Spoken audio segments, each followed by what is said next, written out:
নমস্কার। পাঁচফোড়নের তরফ থেকে সবাইকে অভিনন্দন জানাই। আজকে দেখুন নতুন একটা জিনিস নিয়ে চলে এসেছি আপনাদের সামনে।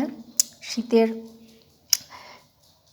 দেখেন একটা পিঠা, পাটিসাপটা পিঠা।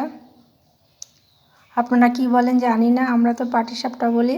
এর মধ্যে নারকেলের পুর, সন্দেশ, ক্ষীরের পুর দিয়ে বানানো হয়। আমি অবশ্য দুধ দিয়ে গুলে তারপর বানিয়েছি। আগে অল্প কয়েকটা বানিয়ে দেখছি কেমন উঠছে।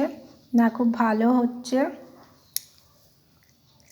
তাই বানালাম কয়েকটা। কেমন হয়েছে অবশ্যই কমেন্ট করবেন। আর সবাই, এখন শীত এসে গেছে, পিঠে পায়েস পুলির উৎসবে সবাই মেতে উঠবেন আশা করি। সবাই এরকম বানিয়ে বানিয়ে অবশ্যই খাবেন। সবাইকে ধন্যবাদ জানাই ভিডিওটির সঙ্গে থাকার জন্য।